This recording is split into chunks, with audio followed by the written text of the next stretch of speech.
Benvenuti in un'altra puntata di Neurobalance Podcast. Oggi sono con Pietro Mignano. Ciao Pietro, Ciao Alessio, ciao a tutti. biologo nutrizionista. Parleremo di chetogenica, in particolare come uso antinfiammatorio, non solo per perdere peso, se ne parla forse troppo male. Infatti oggi voglio esplorare con Pietro quello che la scienza ci dice ad oggi, anche perché Pietro non ha solo studiato in Italia, ha studiato anche all'estero, quindi chi meglio di lui oggi può dirci qualcosa di più sulla chetogenica che mi interessa molto, anche per il mio metodo Neurobalance, per le persone che soffrono di dolori persistenti. Non andremo troppo nel dolore, andremo più nell'infiammazione che comunque è collegato. Quindi Pietro, anzi, dacci un attimo una tua introduzione e come sei arrivato alla chetogenica. Certo, allora guarda, io in realtà sono prima di tutto farmacista, io sono lavorato in farmacia e dopodiché ho iniziato a lavorare in farmacia come biologo nutrizionista, sì, come farmacista, come direttore, ho fatto anche il direttore del laboratorio in farmacia. E a quel punto diciamo che sono sempre stato interessato all'alimentazione, quindi mentre lavoravo come farmacista mi ero iscritto a questa seconda laurea in nutrizione e lavorando devo dire che ero sempre più convinto del mio percorso di studi dal momento che come farmacista vedevo tantissime persone, effettivamente osservavo una popolazione malata che ancora oggi prende moltissimi farmaci e per delle condizioni che sono risolvibili anche solo con un cambio di stile di vita, non solo per forza di alimentazione, sicuramente di alimentazione, ma anche di esposizione alla luce solare, insomma, una serie di condizioni che sono facilmente modificabili, solo che molte persone non hanno gli strumenti per farlo. Quindi da qui nasce il mio interesse crescente per l'alimentazione. L'approccio universitario italiano è sempre stato piuttosto sempre tradizionale, quindi si basa sempre sul conteggio calorico, la distribuzione di macronutrienti in base alle calorie, ridurre le calorie per perdere peso, eccetera, eccetera, eccetera. E queste, diciamo, più che teorie, chiamano questa scienza, che di fatto poi segue la maggior parte delle linee guida, e mi stava un po' stretta. Quindi ho deciso, sempre durante il mio percorso di studi, di andare negli Stati Uniti in una clinica per grandi obesi, dove sono potuto venire per la prima volta a contatto diretto con la dieta chetogenica che finora invece era stata solo approssimativamente, come dire, raccontata in modo peraltro negativo all'università dai professori. A quel punto decido di finire lì il mio percorso di studio, cioè nel senso di fare una tesi sperimentale in questo centro. Torno in Italia, mi laureo, continuo la mia attività da farmacista. Ero sempre più incuriosito da questa dieta chetogenica, così mi faccio mettere in contatto in questa clinica dove ero andato, con un professore che è il dottore Rick Westman. Chi è del settore lo conosce perché è uno dei principali ricercatori della dieta chetogenica. Torno negli Stati Uniti, che approfondisco con lui e poi da lì, diciamo, parte un po' tutta la mia carriera, insomma, ecco, diciamo, da nutrizionista. Ovviamente poi lascio la farmacia, eccetera, eccetera, eccetera, tutti i corsi, aggiornamenti. Quindi questa è stata un po' la nascita dell'interesse. E come lo vedi l'approccio italiano rispetto a quello statunitense sulla Ma allora chetogenica? dipende, O diciamo in che generale? sì, in generale la cosa che veramente secondo me dovremmo cambiare è questa ossessione per le calorie.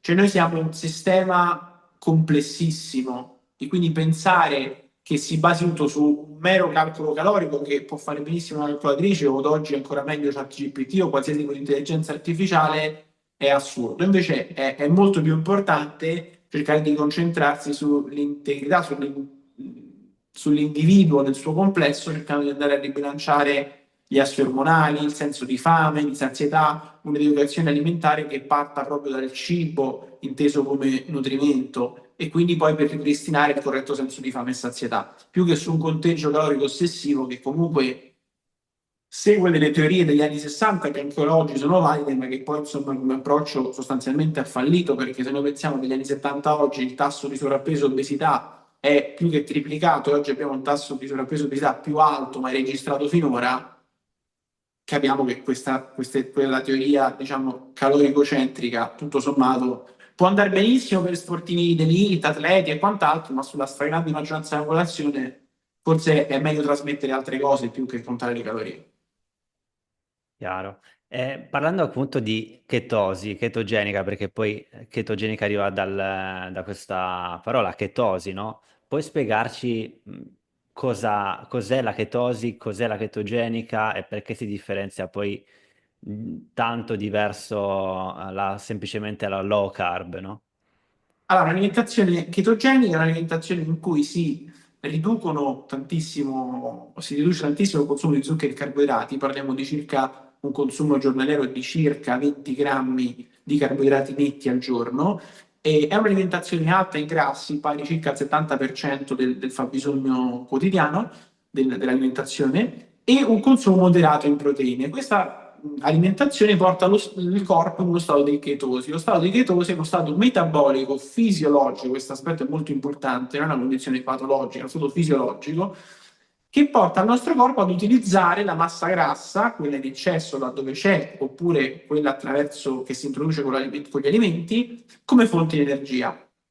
Perché dico un processo fisiologico? Perché per molti autori pare che questo sia stato per la stragrande maggioranza della vita dell'uomo sulla Terra la prima fonte di energia, perché a ben pensare, consideriamo che la storia l'Homo sapiens ha 300.000 anni, in questi 300.000 anni l'unica fonte di zucchero che era disponibile era la frutta, perché poi l'agricoltura è arrivata molto dopo, circa 10.000 anni fa.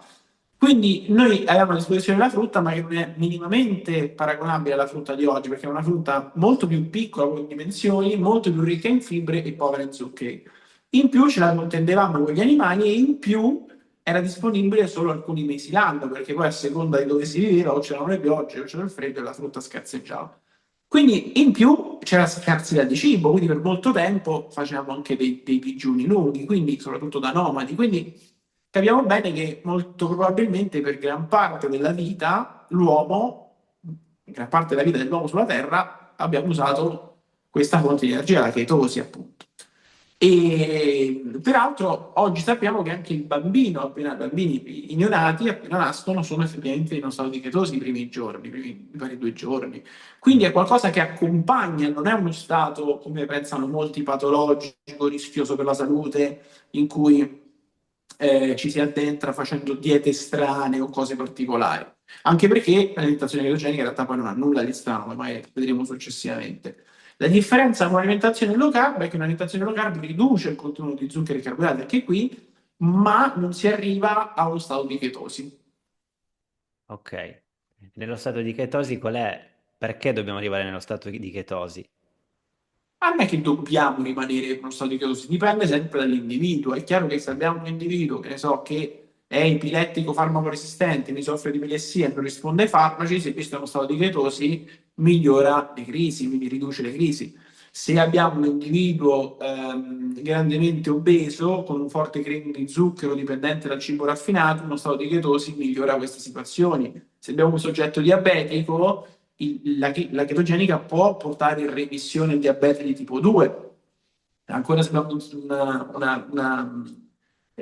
una condizione di insulino resistenza, di ovaio policistico, di endometriosi, sono tutte condizioni in cui si può stare in chetosi e si può effettivamente raggiungere un beneficio. Poi non è che uno debba rimanere tutta la vita in chetosi, però insomma non c'è niente di strano, di pericoloso per la salute. Questo è il messaggio che secondo me deve passare, anche perché il messaggio che la chetogenica faccia male o che possa essere protratta solo per poco tempo deriva da un'interpretazione della chetogenica che è un'alimentazione chetogenica ipocalorica, spesso accompagnata con prodotti sostitutivi, però non è questo il caso, insomma. Esatto, i prodotti sostitutivi che sono comunque sempre prodotti raffinati, molte volte, Ultraprocessati no? e che soprattutto nel lungo termine non danno nessun beneficio, nel breve, anzi brevissimo termine, favoriscono una perdita di peso che però poi, diciamo, molto spesso cioè, il peso si riprende completamente perché non c'è nessun tipo di cambiamento di educazione nel paziente, no? Rispetto a come mangiare. Io l'ho provata la chetogenica e all'inizio È stata dura nel senso che Certo. amando il pane, ovviamente, amando il pane e la pasta da italiano classico, è stato difficile. Ho notato con la mia ragazza, che anche lei l'ha provata, che entrare in chetosi, ovviamente si dovrebbe misurare, giusto? La Sì, beh, chetosi. all'inizio diciamo che non è una condizione obbligatoria, però io lo consiglio perché ci permette di prendere un po' le misure con quello che sta succedendo nel nostro corpo, no? E come la misuriamo la chetosi, Pietro? La chetosi si può misurare con in tre modi diversi. Allora, il primo è sicuramente quello più comodo, è il stick per le urine. Quindi si fa con la pipì all'interno di un barattolino, una provetta, si immerge lo stick che si comprano in farmacia e hanno un tamponcino, il tampone praticamente reagisce ai chetoni e si colora da rosa pallido a vero scuro a seconda dell'intensità. Molto comodo, anche poco costoso, però non è molto preciso perché comunque come dire, rileva i chetoni di scatto che sono già fuori dal corpo, no? Con le Mm. urine, quindi non ci dice cosa succede esattamente nel sangue. Però è uno strumento che secondo me è molto utile per chi si approccia a questo tipo di alimentazione per avere un'idea. Per chi invece ha patologie specifiche e magari beneficia di un range specifico di chetosi, in quel caso è opportuno invece misurarla con dei misuratori più accurati che vanno a rilevare i chetoni nel sangue. Quindi è un po' come per chi diciamo, conosce i misuratori diciamo, per i diabetici, è la stessa cosa. Quindi si fa una punturina sul polpastrello, si estrae una goccia di sangue che si mette su una striscetta e la quale in base a questo rileva la quantità di chetoni nel sangue. E questo può essere un po' più preciso in chi ha, diciamo, patologie. Altrimenti, un terzo strumento è un respiratore che prende questo, va a analizzare i metaboliti del respiro e anche questo diciamo, può dare delle indicazioni utili. Comunque, per la stragrande maggioranza della popolazione che magari prova un'alimentazione chetogenica non per motivi strettamente legati a condizioni specifiche, parliamo appunto di epilessia, in generale quello per le urine può andare benissimo. Quale dei tre? Il Quello pungidito? per le urine è anche più Ah, quello per le facile, più urine. Ok. semplice da Io, utilizzare. io ho provato, noi abbiamo il pungidito invece, quello via sangue. Sì, Ah, sì, diciamo che esatto, se uno insomma, vuole fare degli esperimenti specifici per capire come funziona lo stato di chetosi in determinati range, può andare bene, però perché pochetti ogni volta, no? Nel senso, se uno non è particolarmente curioso, non ha patologie, questo è un po' certo. il Quindi perché discorso. secondo te una persona dovrebbe provare almeno la chetogenica piuttosto che la gluten free, per esempio, no? Che poi uno dice, se devo togliere i carboidrati, quelli raffinati, pane e pasta, è quasi una gluten free. Ovviamente non è gluten free e basta, però secondo te qual è alla fine il vantaggio della chetogenica rispetto ad altre diete? Diciamo che la chetogenica intanto è già un'alimentazione a tutti gli effetti gluten free, perché non c'è glutine da nessuna parte. Mhm. Un'alimentazione gluten free non è per forza un'alimentazione sana, perché che il glutine possa far male è qualcosa di ormai abbastanza noto, lo vediamo in molti ovviamente di individui che soffrono di celiachia, ma anche chi in qualche modo sviluppa una sensibilità al glutine.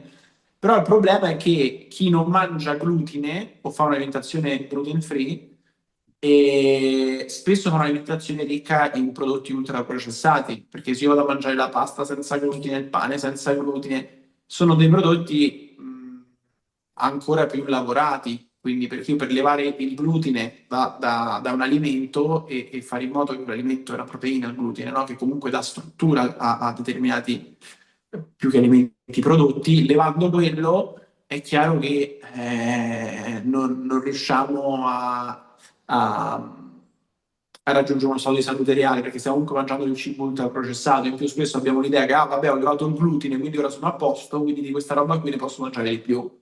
Falso.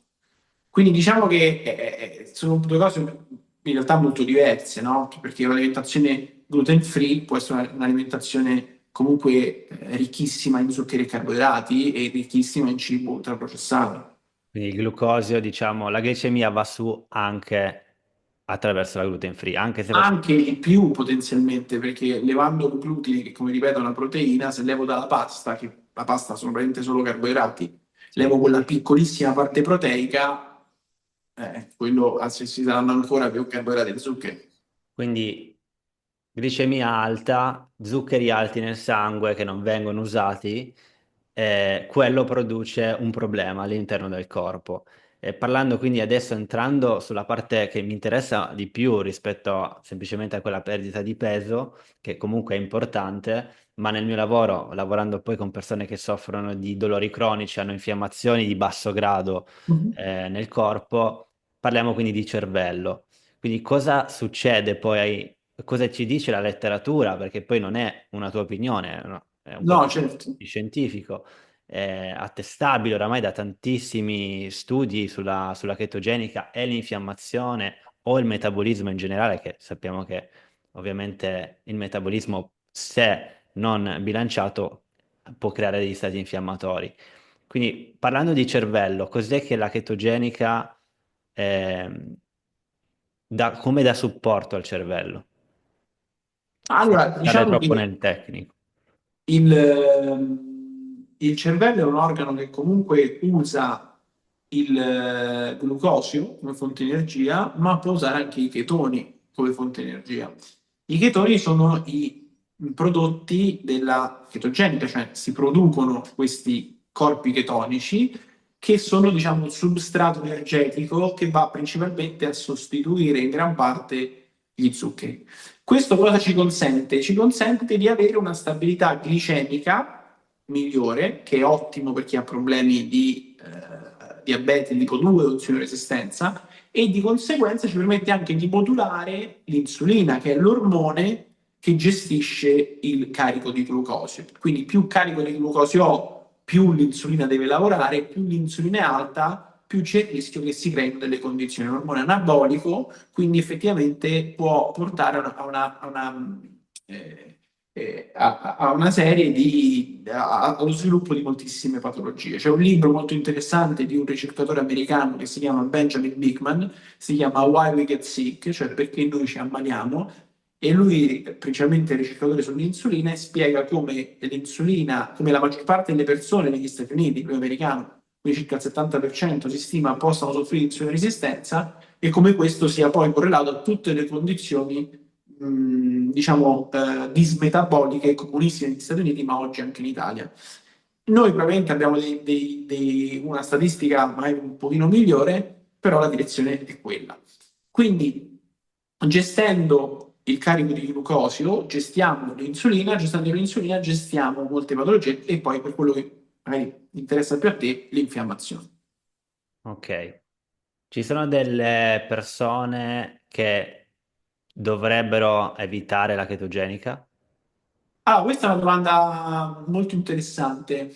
Allora, tecnicamente io direi di no, cioè l'alimentazione chetogenica è un'alimentazione sicura, è un'alimentazione anche sostenibile, non per forza uno la debba fare chissà per quanto tempo, e diciamo che in chi non è consigliata l'alimentazione chetogenica, nelle donne in gravidanza, per una mancanza di letteratura, quindi non siamo certi degli effetti perché non c'è una casistica, quindi per questo ci sono delle esperienze, ci sono delle testimonianze, però questo non basta a renderla sicura ovviamente. Per le donne in allattamento, salvo anche qui complicazioni, e certo se abbiamo una donna in allattamento con gravi problemi magari di diabete o obesità, secondo me invece può essere un'ottima soluzione, anche se in linee guida non dicono che è meglio evitare. E in generale per persone che hanno problemi ai reni, cioè queste sono le linee guida, però anche qui i problemi ai reni generalmente sono causati dall'ipertensione o dall'obesità, quindi da un alto consumo di zuccheri e carboidrati, poi dopo si trovano le proteine nelle urine, ma a causa dei problemi che hanno causato in realtà altre cose, quindi diciamo che secondo le evidenze scientifiche questo, poi però secondo me può essere molto personalizzato questo discorso. Ok, so, gravidanza, post-gravidanza, insomma, Gravidanza, allattamento, problemi renali, diabete tipo 1, diciamo un, così. un uomo e una donna hanno differenti diete cioè differenti percorsi rispetto, cioè sani, no? Due persone sane che vogliono fare chetogenica, tu daresti dei percorsi diversi a ognuno dall'altro? Così. Allora, io nella maggior parte dei casi, quando mi approccio all'alimentazione chetogenica, non do una dieta in senso stretto, do uno strumento da utilizzare. Mm. Quindi il paziente, capendo le regole di questo strumento, è libero di, per esempio, non segno calorie o la gestione di macronutrienti, perché tornando al discorso iniziale, se noi siamo in grado di ascoltare il nostro senso di fame e sazietà, il nostro corpo ci comunica esattamente quello che dobbiamo fare, noi dobbiamo solo seguirlo. Quindi sa perfettamente se un giorno ha bisogno di più proteine e un giorno dopo di meno proteine, lo sa molto meglio di me, ok? Perché ci siamo evoluti così. Noi non ci siamo evoluti contando le calorie o i nutrienti, no? Gli animali in natura sono tutti normopeso, nessuno di loro segue una dieta. Quindi Mhm. non sono normopeso nella loro condizione fisica migliore perché seguono delle diete, lo sono perché mangiano il cibo giusto per loro e lo fanno attraverso dei segnali biologici ancestrali che noi a causa del cibo raffinato e di alimenti ultraprocessati non siamo più in grado di ascoltare. Ma se noi ci riposizioniamo in quella dimensione, dopodiché non dobbiamo contare nulla. Chiaro. Quindi il percorso non può essere uguale, ma non perché lo scrivo io, perché proprio l'uomo e la donna hanno diverse necessità e quelle necessità, ascoltando il loro corpo, vengono espletate con l'alimentazione in modo assolutamente fisiologico. Chiaro.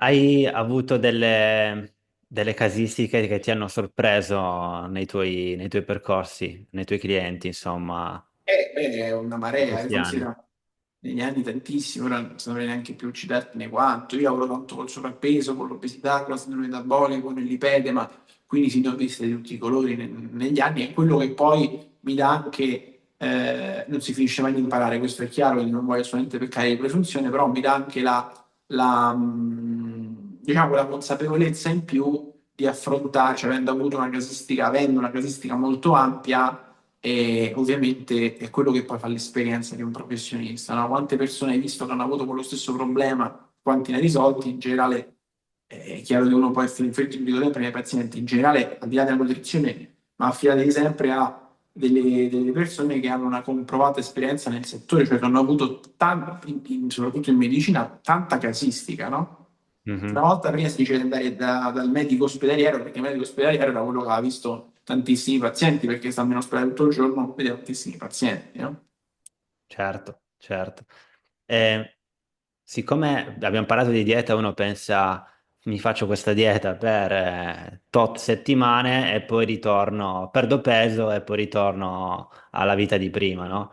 Mi sembra di capire che questo è più uno stile di vita, il fatto di non mangiare in un certo modo, no? E Ma quindi, allora, diciamo che non è che uno debba rimanere in keto così tutta la vita, nella maniera più assoluta, però il fatto di abituarsi a eliminare il cibo ultraprocessato o almeno cioè, ridurlo, eliminarlo per dei periodi piuttosto lunghi, avere comunque un contenuto di zuccheri e carboidrati che sono cibi nella maggior parte dei casi altamente processati, sì, in genere quello è qualcosa che verosimilmente dovrebbero fare tutti.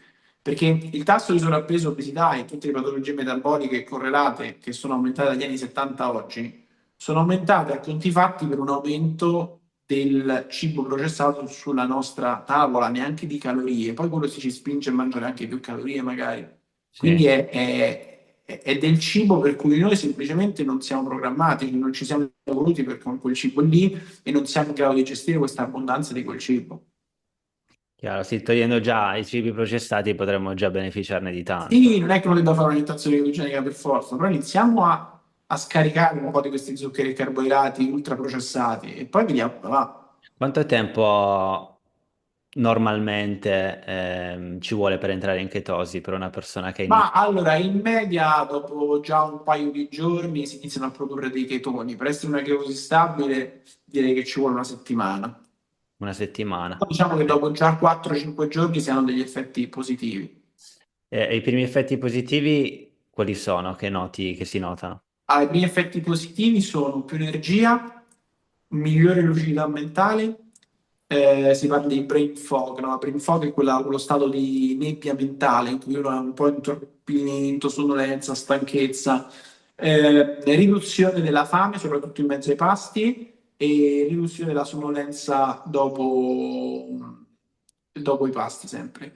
Poi un altro miglioramento notevole è riduzione dei dolori in chi soffre di magari ecco, appunto di dolori, di infiammazione, anche patologie autoimmuni, si ha generalmente un miglioramento percepito immediato dei dolori, però si possono avere anche nei primi 4-5 giorni, cioè prima di avere questa condizione, quella che si chiama keto flu.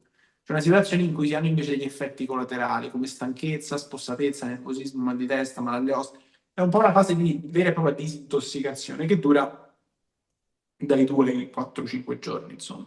E in quei giorni c'è qualcosa in particolare da fare o bisogna Ma semplicemente... sì, ci sono delle strategie, per esempio, a seconda dell'individuo si può aumentare il consumo di sale, Mm, aumentare il consumo di avocado e sedano perché contengono molto magnesio, perché ha crampi alle gambe, si sì. possono banalmente alzare i grassi come burro, olio per adattarsi più facilmente alla chetosi ed evitare di fare un'alimentazione ipocalorica iperproteica che è sbagliata. E quindi ci sono un po' di strategie, ma ci sono poi anche un'integrazione che si può valutare in alcuni casi, appunto il magnesio, però sono cose un po' da vedere nello Caso per specifico. caso. Mm. Hai parlato di, cioè abbiamo detto che non è una iperproteica. Una delle mie difficoltà quando ho iniziato a sperimentarla per me è di non mettere abbastanza grassi, ma di Mm. mettere principalmente proteine. Perché non sapevo da dove prenderli i grassi, perché le persone non sanno, almeno credo non sanno, Sì, sì, sì, sì. da dove arrivano questi grassi.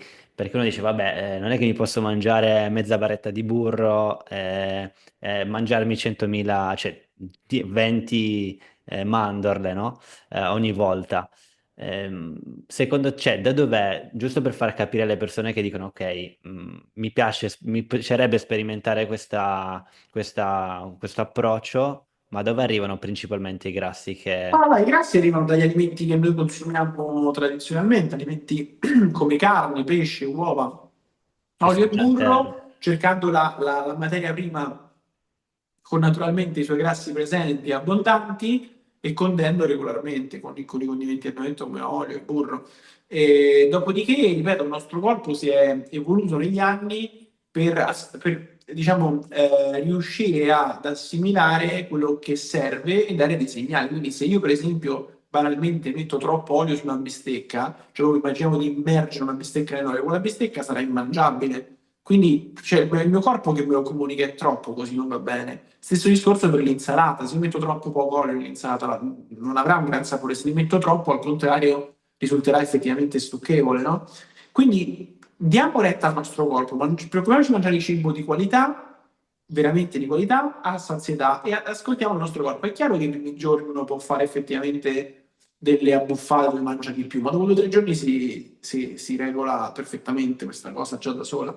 Bisogna un po' provarla per credere, perché se Certo. no molte persone hanno paura di mangiare troppo, di ingrassare, addirittura cosa impossibile, se si fa bene, si intende. Quindi l'importante, ripeto, io quello che dico sempre ai miei pazienti è che il mio obiettivo è quello di mettere loro nella posizione di ascoltare per davvero il loro corpo e non seguire un foglio con delle indicazioni, una dieta, no? Certo, una delle ultime domande che voglio farti è riguardo proprio ai grassi. Penso sia una delle domande più che ti avranno fatto spesso, ma meglio parlarne comunque. Perché hai detto, la persone hanno paura di ingrassare addirittura in questa dieta, no? Oppure si parla tanto di colesterolo, oggi si dovrebbe parlare di due tipologie di colesterolo. Tu penso che ovviamente ne hai parlato tantissimo, colesterolo buono, colesterolo cattivo. Non so se in realtà esiste veramente quello cattivo. No. Ogni colesterolo, sia quello buono che quello cattivo, in realtà sono tutti e due probabilmente positivi. Vuoi No, il darci... colesterolo è uno, non è qual è il colesterolo, è uno, non è che c'è il colesterolo buono o negativo, si parla di Esatto. trasportatori eventualmente. Scusami, però fammi una pure la Sì, domanda. perché la domanda era sul se mangio troppi grassi, il colesterolo andrà su, è un problema, non è un problema per persone magari che soffrono già di ipertensione, magari. e quindi hanno paura di sovraccaricare l'apparato cardiovascolare, Allora, cardiocircolare. il colesterolo non va su perché noi mangiamo troppi grassi, però è vero che in un terzo della popolazione che segue un'alimentazione chetogenica il colesterolo si alza, si può alzare anche di tanto. Si chiamano soggetti lean mass hyperresponder. Sono soggetti che generalmente hanno una risposta eccessiva, cioè in cui il colesterolo si alza. Non è che si alza perché stanno mangiando troppi grassi, perché se così fosse si alzerebbe in tutti. Invece in un terzo della popolazione che segue questa alimentazione il colesterolo si alza, in un terzo si abbassa, in un terzo rimane stabile. Questo avviene perché alcuni soggetti, quando seguono l'alimentazione chetogenica, iniziano a produrre più colesterolo, ma il loro fegato stesso quindi produce di più. Poi qui c'è il discorso di vedere questo colesterolo dove va, perché se va Mm. nel fegato questo viene utilizzato per produrre vitamina D, estrogeni, androgeni, quindi ormoni sessuali, come il testosterone nell'uomo, o ancora gli acidi biliari, sono sostanze per noi essenziali. Il colesterolo stesso è una molecola essenziale, senza di cui non ci sarebbe la vita, perché le cellule si romperebbero. E il problema è quando si forma la placca, ma la placca non si forma solo perché c'è il colesterolo alto, ma si forma perché c'è l'infiammazione. L'infiammazione deriva dall'insulina alta, il che principalmente rende le arterie più rigide e lì si creano delle, passami il termine, giusto per farlo capire a chi ci ascolta, delle rotture delle finestre in cui a quel punto alcune molecole delle piccole LDL infiammate, quindi una piccola porzione di un piccolo trasportatore, può effettivamente inserirsi e formare la placca. Però è un po' come dire, il colesterolo lo dobbiamo immaginare come un accendino.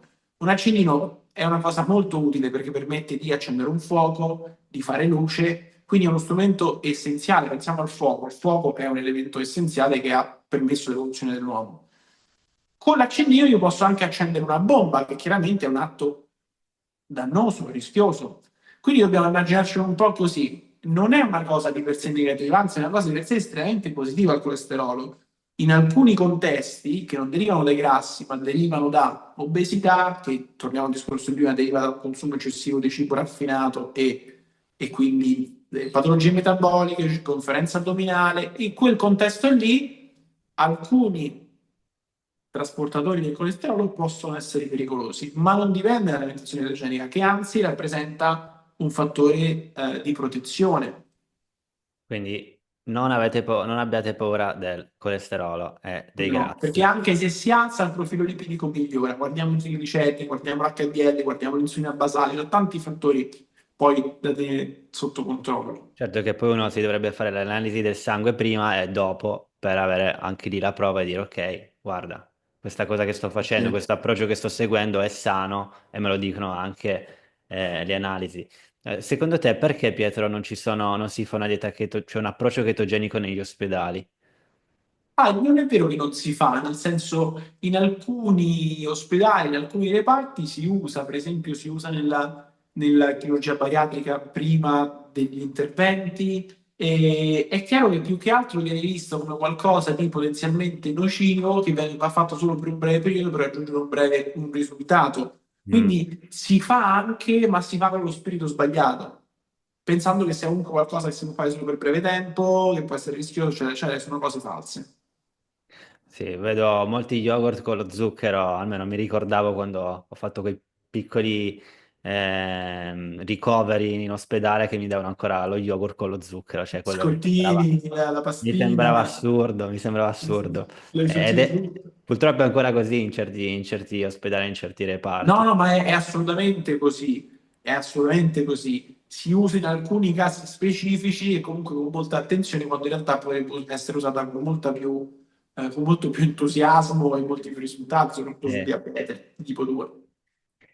Tu Pietro immagino che segui ovviamente il tuo approccio, ma quanto sei flessibile in quello che fai? Cioè tra dirti ok, mi vado a mangiare la pizza una volta a settimana, una volta al No, io sono mese? altamente flessibile, nello specifico non seguo nessun tipo di alimentazione, quindi Ok, capita di stare in chetosi ma senza ricercarla, semplicemente perché è un periodo che mangio così, capita di mangiare la pizza, comunque io mi alleno a una buona flessibilità metabolica, quindi generalmente però preferisco sempre un'alimentazione bassa in zuccheri e carboidrati, ma soprattutto bassa in cibo raffinato, quindi magari la ok. frutta mi capita magari di mangiarla e i dolci in generale è qualcosa che non ricerco. capita di mangiare, non dico che non ho mai mangiato un dolce, non mangerò mai un dolce, però tendenzialmente ho un'alimentazione direi low carb, ma senza, cioè mi viene naturale così che mangio, non è che conto qualcosa o certo. faccio una dieta in senso stretto. E questo credo sia anche sbagliato parametrarsi magari con me nei confronti, perché capita spesso i pazienti che dicono, dottore, fa questo tipo di alimentazione. Credo che sia sbagliato parametrarsi in questo senso, perché l'obiettivo ovviamente va parametrato con quello che sto facendo, con la mia flessibilità metabolica e quant'altro. Diciamo che in generale un'alimentazione low carb va bene per molte persone.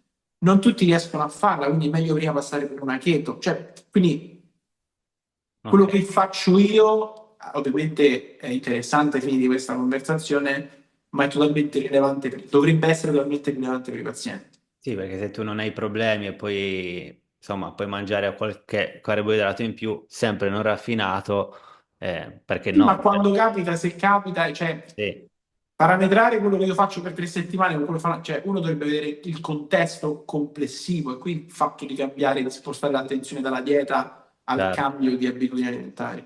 Certo, è un po' come nel mio lavoro che dico che è utile meditare 10-15 minuti al mattino, almeno una volta al giorno. Non è che ogni giorno io medito, anzi, ci sono settimane che a volte non medito totalmente, no?